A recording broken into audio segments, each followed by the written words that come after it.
নমস্কার।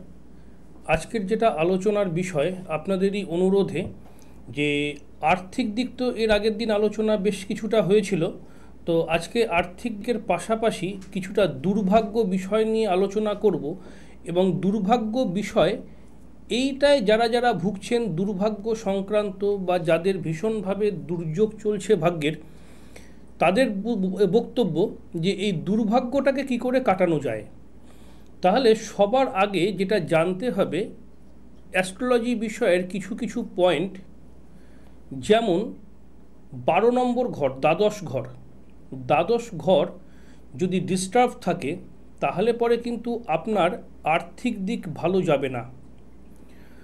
8 নম্বর ঘর জন্মকুণ্ডলীর, প্রত্যেকেরই আজকালকার দিনে প্রত্যেকের জন্মকুণ্ডলী রয়েছে, তো 8 নম্বর ঘর যদি কারো ডিস্টার্ব থাকে তাহলে কিন্তু আপনার আর্থিক দিক ভালো যাবে না। জীবনে ভীষণ পরিশ্রম করতে হবে, ভীষণ খাটাখাটনি করে অর্থ রোজগার করতে হবে। এক একজনের না অর্থ রোজগারের স্টাইলটা এক এক রকম। কেউ দেখবেন অল্প পরিশ্রম করে বেশি উপার্জন করছে, আবার কেউ বেশি পরিশ্রম করছে অল্প উপার্জন করছে, আবার কেউ শত চেষ্টা করেও অর্থ উপার্জন করতে পারছে না। সবার আগে জানতে হবে যে আপনার ভাগ্যে অর্থের যোগটা কতটা।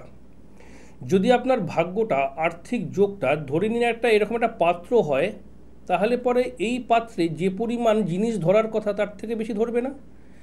অর্থাৎ আপনার ভাগ্যের আর্থিক যোগটা যদি কম থাকে তাহলে পরে কোনোভাবেই বিশেষ আর্থিক সমৃদ্ধশালী, বিশেষ অর্থবান আপনি হতে পারবেন না, হওয়া সম্ভব নয়।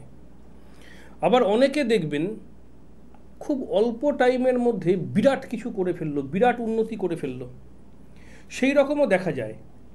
তাহলে পরে এগুলো সবকটাই কিন্তু ভাগ্যচক্র বা জন্মকুণ্ডলীর ফল। একটা জন্মকুণ্ডলী হিসাব করলে সব কিছু পাওয়া যায়। আপনি জীবনে কতটুকু রোজগার করবেন, জীবনে কতটুকু শিক্ষা অর্জন করবেন, জীবনে কতটুকু সুখ শান্তি পাবেন, আপনার কটা বাড়িঘর দুয়ার থাকবে, বা আপনি অন্যের বাড়িতে থাকবেন কিনা। বহু পয়সাওয়ালা অর্থবান মানুষ আছে যারা সারা জীবন ভাড়া বাড়িতেই পার করে দেয়, নিজস্ব বাড়ি হয় না। দেখবেন অনেকের অনেক সম্পত্তি আছে, তা সত্ত্বেও নিজে থাকে ভাড়া বাড়িতে। জন্ম ছকে দেখা যায় যে পরগৃহে বাস, অর্থাৎ অন্যের বাড়িতে থাকা তার ভাগ্যে রয়েছে।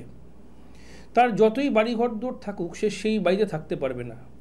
কর্মসূত্রে তার কর্মটা ভ্রাম্যমান কর্ম, ট্রান্সফারেবল জব, কিছুদিন এখানে কিছুদিন ওখানে কিছুদিন সেখানেই ভাবে, নিজের বাড়ি সে ভোগ করতে পারছে না। এই রকম পরিস্থিতি, বহু মানুষ এই পরিস্থিতির শিকার।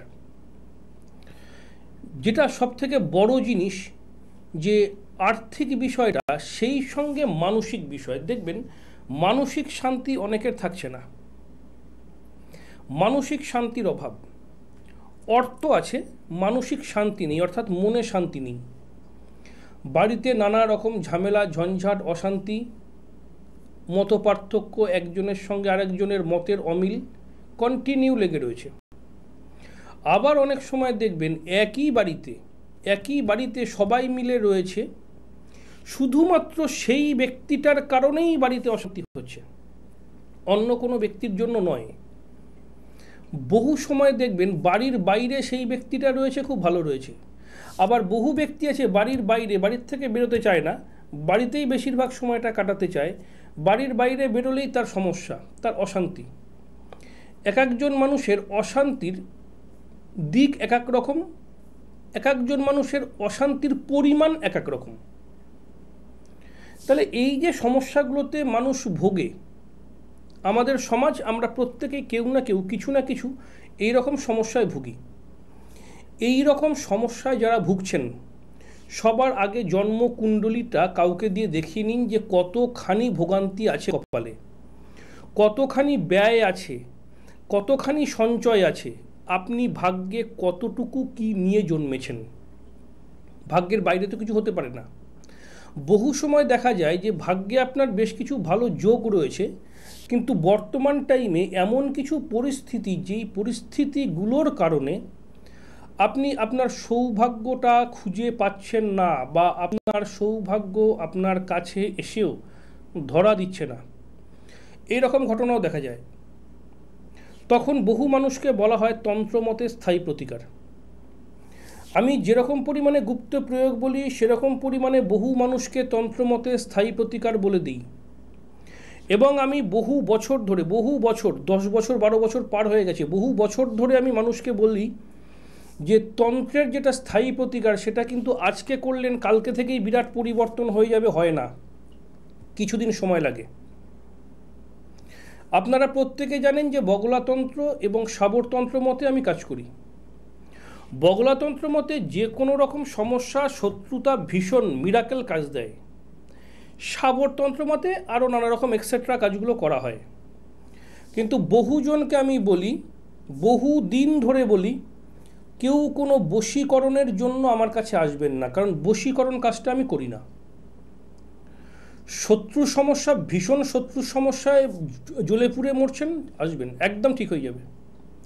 সন্তানের লেখাপড়া, কারো বিয়ে থাওয়া হচ্ছে না, কারো সংসারে অশান্তি হচ্ছে, কারো টাকা পয়সা নিয়ে প্রবলেম, কারো আর্থিকভাবে ভীষণ দুস্থ হয়ে গেছে, যোগাযোগ করবেন।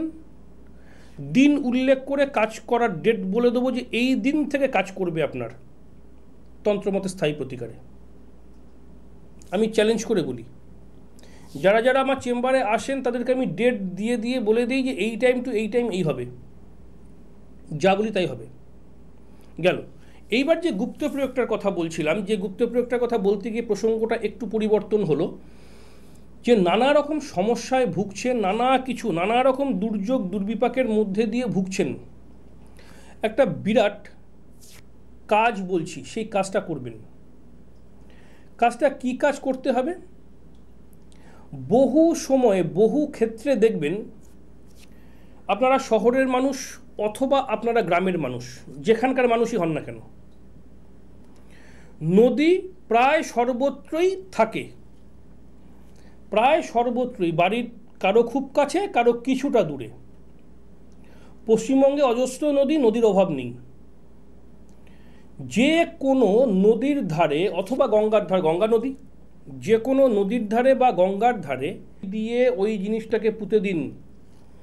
কোনো অশরীরী আত্মা, কোনো প্রেতাত্মা, কোনো আধিভৌতিক, আধিদৈবিক এই ধরনের উৎপাত কোনো কিছু আপনাকে আর নতুন করে শিকার হতে হবে না, নতুন করে শিকার হতে হবে না। চেম্বারে এই ধরনের সমস্যা প্রায় রেগুলার শুনি, প্রায় রেগুলার। বহু ব্যক্তিকে বলে দিই এই কাজটা করুন, মিটে যাবে, মিটে যায়।